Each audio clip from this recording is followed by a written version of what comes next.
My name is Darren Briskman. I am from Amazon Web Services. As I like to tell people, have the easiest job at AWS because I am a technical evangelist for databases. So my job is to get nerds excited about data. This is not hard.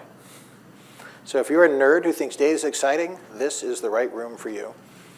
Because today we're going to talk about IFT. The two of the T's are silent. You have to decide which two of the T's are silent.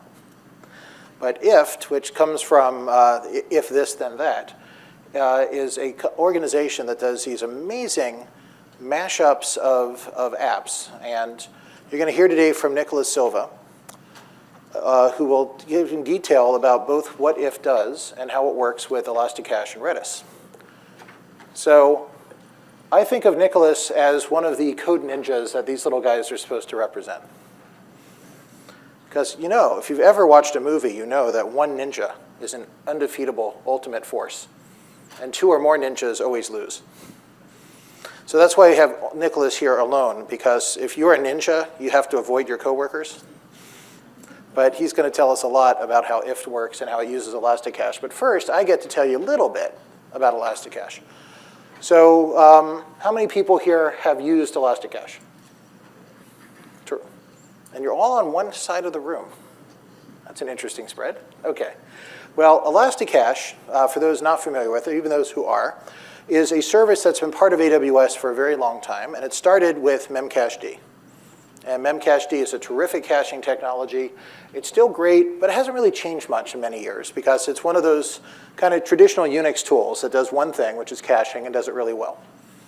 In 2009, a team in Italy created a product called Redis that was designed to address some of the deficiencies of Memcache and add a lot more functionality.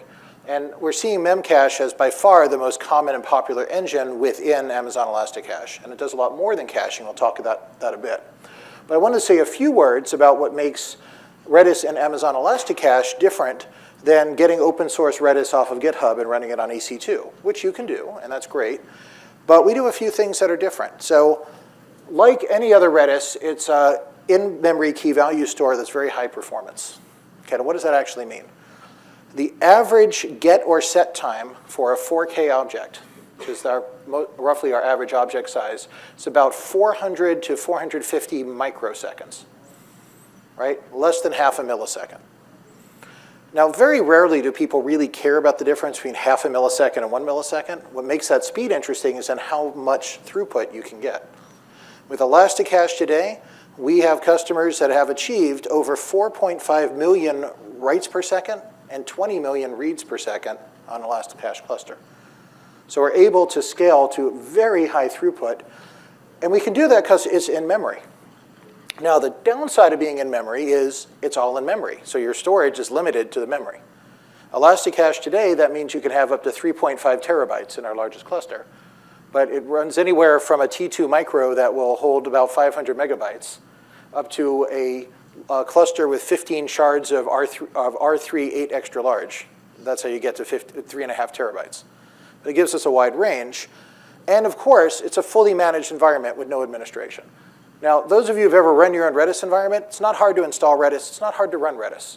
What's hard to do is run high availability successfully. And why is that? It's like any other data high-av environment. There's 1,000 little details. And if you get 999 right, that's not good enough, because it won't work when you have the emergency. When you use managed environment, we take care of that. And by the way, it's less expensive to do high availability in ElastiCache than open source because there's no cross-AZ data transfer costs. So when I put my replicas in different availability zones with ElastiCache, it costs you nothing to copy that data. If you're using open source, you're going to have to pay the data transfer. So it's not a huge cost difference, but it can be significant. We've also done some work to harden this under the hood. So our interface is 100% open standards, open source Redis. Any Redis code you have will work with ElastiCache, will work with open source, will work with other organizations like, say, Redis Labs and their enterprise Redis. These will all work just fine. But underneath, we've done some things to make it work better because we can cheat. What do I mean by we can cheat? Open source Redis has to run on every platform ever made, right? It has to run on laptops and different servers and different architectures. We only have to make it run on EC2. We know how EC2 works, so we can optimize it for EC2. So if you're familiar with Aurora and our RDS, where we've optimized the engine, but it's a MySQL or now a Postgres interface, same thing here. We've optimized the engine. So for example, we can do failover faster and smoother because we do direct memory transfer instead of having to go through disk storage when we do replicas. Similarly, we can do snapshots even though you're using almost all the memory, because we can take advantage of the EC2 capabilities. So there's a lot of things we're able to do that you just can't quite do in open source. So to drill into that a bit, if you look at the things in Redis, it is ridiculously fast. And that's actually in the documentation that it says it's ridiculously fast. So I can put that up on the board. As we said, less than 500 microseconds for most operations. Now that's assuming you're moving a kilobyte to 4 kilobytes. Obviously, if I'm moving 500 megabytes, it will take more than a millisecond. But it's still the fastest data technology out there. We do have the persistence capability. That's so that I can take backups and other pieces. This is one of the things that Memcached just doesn't do, but I can do in Redis, as well as have high availability through replication. So we support up to 5 replicas. You really don't need more than 1 or 2 for availability. The reason to have more than 2 is if you have a really high read rate. You need to get millions of reads, we can do that. And there's all sorts of cool stuff like atomic operations and about 200 commands and Lua scripting. But I want to spend just a moment on the data structures, because a lot of what if does really depends on using the data structures in Redis. So pardon me if I get a bit nerdy here. But I love this stuff, because this is the code. So in Redis, everything's a string. It's a key value store. So the basic Redis structure is a key that's a string and a value that's a string. Each of those can be up to 512 megabytes. Yes, you can have a 500 megabyte key. Don't do that, because it makes it a little hard to use the key.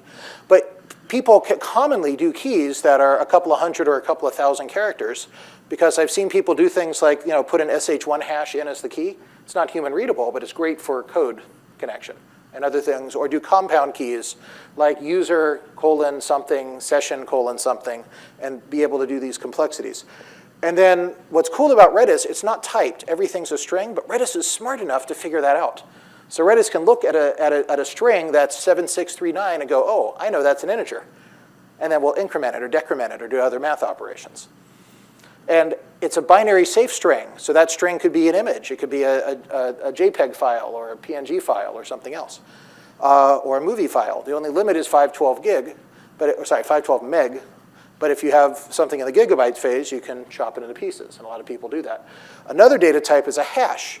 So a hash, instead of key and value, you have a key and a hash table. And the hash table consists of a bunch of keys and values. So I can keep a lot of nested information that way. Or we can put those strings together in a list and then pop and push from each end of the list. Or put it together in a set. So the difference between a set and a list is the set is unique. So you might notice on here the list, I have AC, BC. So C can go in there twice. In a set, I can only have each of them once.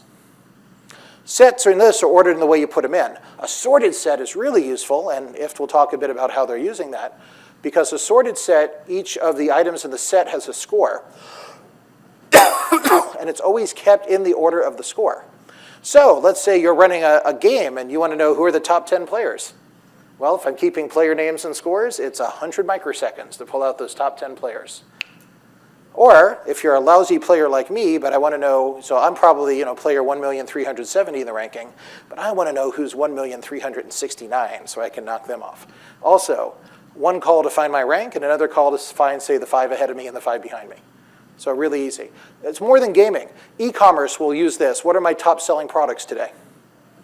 Combine it with a hash. What are the top selling products with each of these products?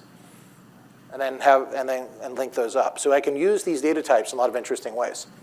Geospatial index is a special sorted set, but you have 2 scores, a latitude and a longitude. And then Redis has all these cool commands to what's the distance between these 2 points, or here's a point in a radius, is this other point inside that radius. Lots of uses to be able to, in microseconds, figure out geographic information. And the last one's kind of cool. Nick, do y'all use hyperlog? Okay, this is a weird one. Hyperlog is a mathematical trick that if you have a very large set to guess the cardinality. So in other words, let's say I've got a table with 1 billion items in it. We get that sometimes. if you want to count the number of items, doing a scan, or even doing a select count splat, is computationally expensive. And a table that big, it probably changes by the time it's done counting. A hyperlog log is doing a mathematical trick by taking a hash of the table definition and looking for the number of matching digits to guess the size of the number of items in that table, or that set. Doesn't have to be a table. And it's always within 3%, usually within 0.5%. But the hyperlog never takes up more than 12K. So if I have something that has millions or hundreds of millions or billions and I want to know the count, I can figure that out within 3% in a 100 microsecond operation. This is really useful. There's certain e-commerce sites that you may have heard of that use this at the top of their page to tell you how many items are in the catalog.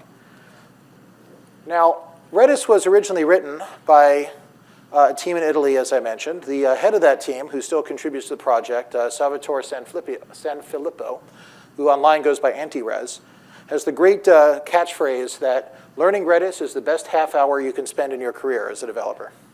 I guess that's a bit of an exaggeration. But I'll tell you, if you haven't done stuff with Redis, if you can code in any language and you've used any database, you can pick this up in a day. And it's great stuff to use. So having given that little overview, I'd like to mention just a few examples, and then we'll bring Nicholas up to talk about reality. So just show a few ways that these are used. So there up there is an example of one of those compound keys, page::index.html. You don't have to use a colon, that's just a common convention. But you might notice what we're storing there, in this case, is a web page. So this is commonly used, done for session caching, or ways to keep web or other information that I want to be able to pull back quickly. There's another example there of, in this case, an integer. So it's smart enough to say, hey, it's stored as a string, but I know that's an integer. Figure it out on its own. One of the other things you can do with strings that's unique to Redis is not pull back the whole string, but only get or set just a number of bits, an arbitrary set of bits. So if I'm using something like protobuf for protocol buffers, or Minify, and I don't want to pull out and deserialize the whole thing, if I know the structure, I know I want to get bits 107 through 119, you can do that. Can't do that with other databases. It's a really cool feature to be able to deal with compressed data. There's a set of who logged in today. So say user 3 logs in again, it's a set, they're unique, so it doesn't come in again. On the other hand, below it is the post IDs. These are the IDs of people who have done posting. So for that one, that's a list, because if somebody posts 3 times, I want them to show up 3 times. There's ways to keep the data. There below is an example of a hash. So I'm keeping session. In this case, my hash, my key values are time and a time value and a username and a username value. Time values by Redis are normally done in Unix epoch time. But any, Python, Java, Ruby, Node, C, whatever that you're going to use have the tools you need to convert between Unix epoch time and standard timestamps. And then finally, there's an example there of a sorted set, where you might notice that there is a score next to Joe and Bert and Fred and Chris inside the users and scores set, and it's always kept in that order. So if I put in a new entry, it wouldn't go at the end, it would go where the score fit in.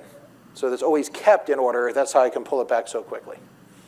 All right, so I've got these tools. How do you use them to do something really cool? Nicholas, come on up here.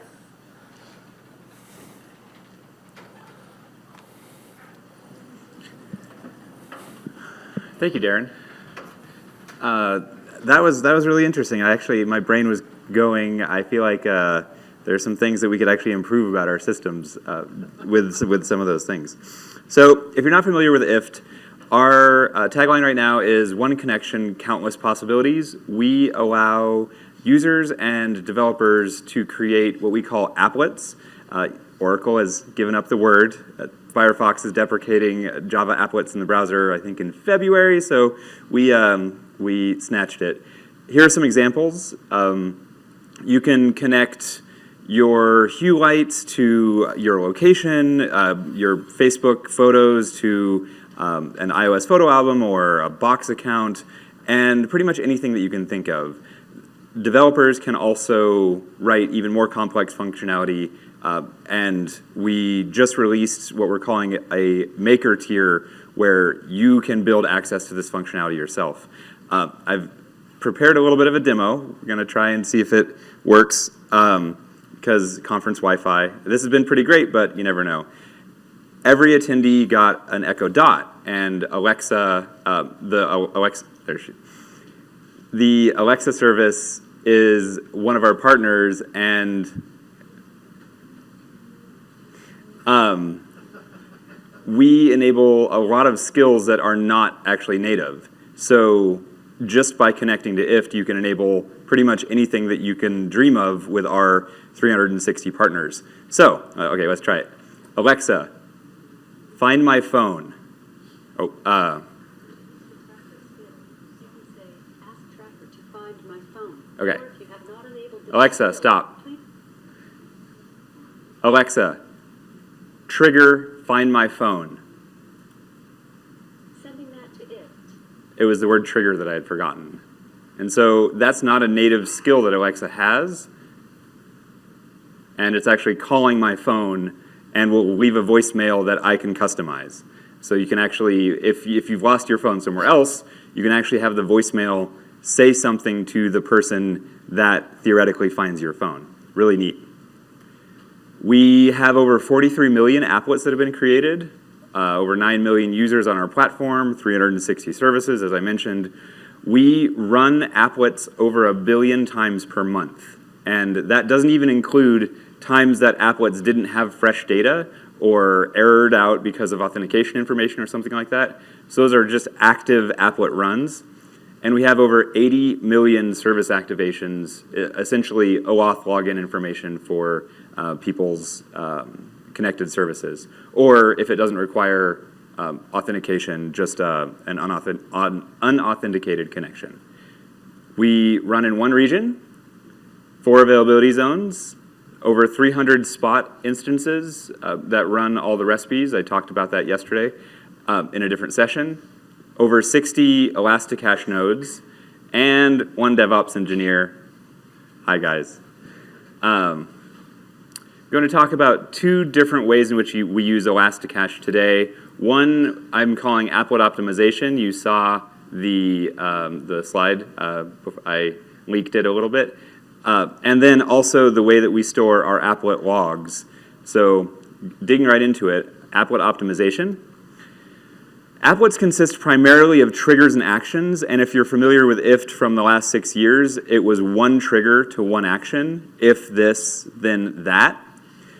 And now we're starting to get more complex triggers and actions, but for now, just thinking about it simply that way, instant triggers are when one of our partners calls into us, but not every partner supports that.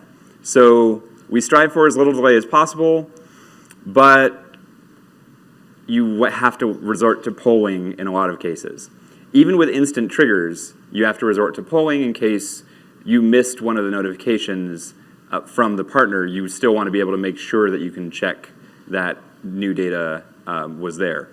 Going back to this is actually one of my applets that I have activated on my account. I get little updates from the Reddit Lego group in Slack pretty much all day, a couple times a day. Really fun one. So we started building a system that we could predict when someone's applet would run. We needed to be able to store that data somewhere. We wanted that storage system to be fast, harkening back to Darren's section. But we needed some native complex data types like sets and bitmaps, and that'll become clear why in a few minutes. We also needed to be able to do atomic transactions across multiple keys. Also, I'll explain why shortly. And really, Redis was the clear choice for that. We do not like to run things ourselves, so managed ElastiCache was perfect. The way that we do this is anytime an applet runs, we publish that data to Kinesis, and we wrote a Kinesis Consumer, I think just based off of one of the Kinesis Consumer templates, that writes to our predictor ElastiCache data store and writes to a bitmap. We have a bit for every minute of the day on a key that is the user's ID, or sorry, the applet ID and the day. So it's a very, very concise data type. This particular consumer only cares about when it ran. If it ran at at 1 a.m., we would write set bit key 61. If it ran at 1:01 a.m., it would be key 61.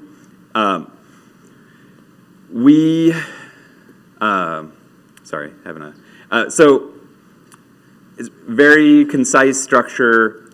We can fit all this data into a single node and then use replication to keep it highly available. And then our data science team wrote a machine learning algorithm to actually use all of that data and return a predicted schedule for when an applet ran. So here's kind of an example. This is what we used to be doing. The polling frequency is when we would just check essentially as often as we could for a particular applet, asking, do you have new data? Do you have new data? Do you have new data? But if you look at the actual event schedule over, like let's say this is a 24-hour period, that person's applet only ran 3 times during that period. So we don't actually need to be checking for the rest of the time. And we can use that information over like a historical period, like 7 days, to be able to predict when to check. So then we can construct a predicted applet schedule, like the bottom example, that sure, we check a couple extra times when we don't think that there would be an applet run at that time, but around the times that we're pretty sure that there's going to be an applet run, we check even more frequently. But, and this example doesn't really highlight this very well because it's like 7 little marks on a line. Over the course of 7 days, by doing this, we were actually able to reduce our total number of trigger checks very significantly. So the prediction algorithm uses historical data to return a daily schedule for each applet. That schedule is then transformed into a key for each minute of the day with a list of the applets to check. So what I mean by that is we actually have a crawler that crawls through our entire list of applets, all however million of them that there were, fetches the schedule, and then re-enqueues or rewrites that to a different Redis data structure, just a set, and then we keep like a master schedule for the entire day with one set for each minute with a list of the applet IDs that we think that we need to check on that minute.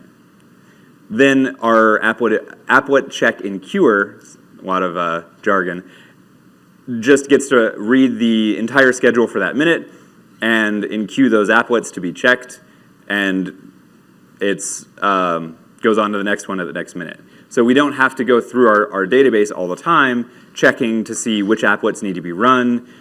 It's really simplified our system. Some of this I already talked about, but the service crawls all applets and writes essentially a pivot table back to Redis. And it does it with a pretty complex Lua script, or actually not a complex Lua script, a pretty simple Lua script that just checks if it's in the set for convenience, and we also do a little bit of logging around that, and then either adds it or removes it based on whether we think it should run at that time.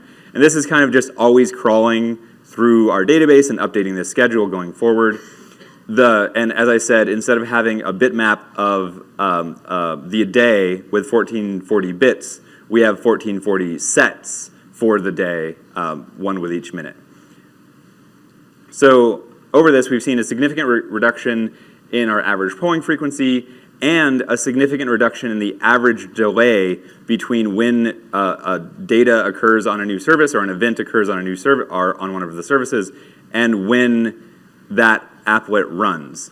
We also really smoothed out our workload. We had kind of workload that was really spiky. In the morning, there would be a lot of applet runs, and we would kind of like get backed up a little bit. Now it's just very, very smooth and has really let us optimize our workers handling the workload. And realistically, ElastiCache turned out to be a flexible data storage service that exceeded our requirements. It's way faster than we even needed it to be, and more scalable in that we're, at this point, only using a fraction of our node, and we can, if we need to, or when we need to, we can scale out to more or go across region. It's very, very easy to do that. So the next thing that I mentioned that we'd be talking about is our applet log system. Every applet transaction is logged, whether or not it actually fired, if there was an error, if the applet was deactivated, when it was created. We log a little bit of data so that we can then fire notifications and give the user some context about what actually happened, but we don't go too deep into the logging. It's really just kind of a snapshot. All those applet logs are accessible by users, so we need those to be indexed by user, applet, and service. So when coming up with the design for the system, we had some pretty strict requirements. We needed it to be affordable and scalable horizontally, so we didn't want to run into any sort of scaling issues. We actually had a previous system that we did run into scaling issues, so couldn't do that.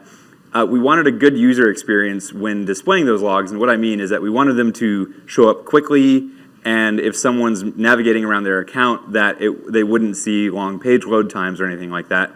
And we wanted the system to be resilient to adding additional indexes in the future. So let's say we introduce some new kind of like core concept. We want to be able to add that index to logs going forward as well as logs going backward.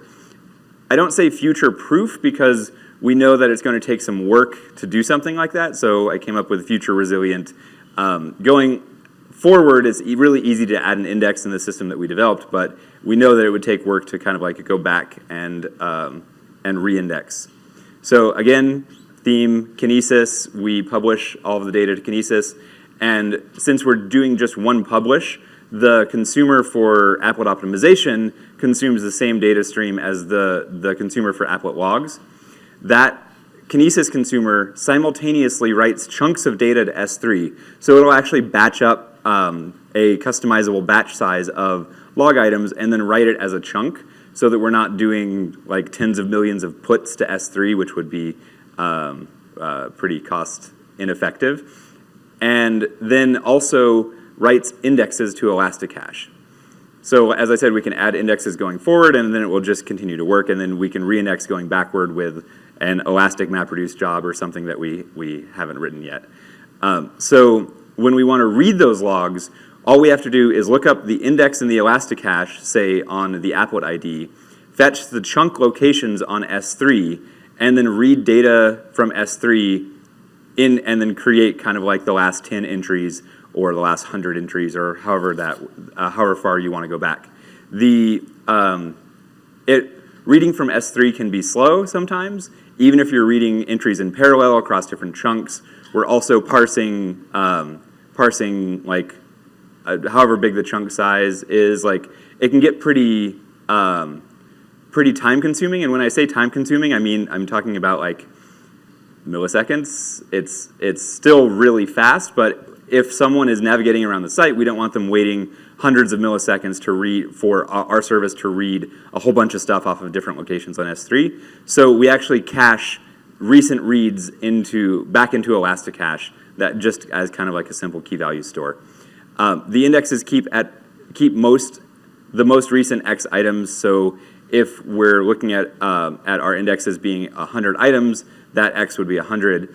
And when an index gets too large, we actually truncate the index with Lua and then store that index back to S3 so that at any point, if someone is kind of like navigating really far back in their applet logs, we can fetch the chunks for the index, load the index again into kind of like a temporary key, and then restart the whole process over again. So it seems kind of clunky, but it really is just the same process for fetching logs, and we just reuse that for fetching archived indices. So to recap, S3 is our cold storage for long-term archiving. ElastiCache Redis has the hot data and hot indexes. It's fast loading for users while still being affordable and scalable. And the costs scale with the number of users instead of growing out of hand. And that was the key thing, is that we know, and it actually scales with a number of applets, but we know that if we're dumping stuff to S3, that it can just grow and grow and grow and grow, and then you're spending tens of thousands of dollars in S3. With this system, using ElastiCache as the index and being able to limit it to the number of users, because things are indexed by user, that a certain ElastiCache node will be able to handle a certain number of users, and rather than like paying a bunch of throughput prices on Dynamo, this allows us to scale and keep just the kind of like hot data in ElastiCache, and we can estimate exactly how many kilobytes of data one particular applet index will use, and so on. So we can use Elastic MapReduce or something like that to reindex an entire account if someone wants all of their data, or they're concerned about a particular applet running. And then we can add indexes without hassle going forward, and with a little bit of hassle going backwards. It really has kind of like saved us a lot in terms of what we were doing before, what we know that we're going to have to do going forward, and yeah, that's pretty much it for our applet logs.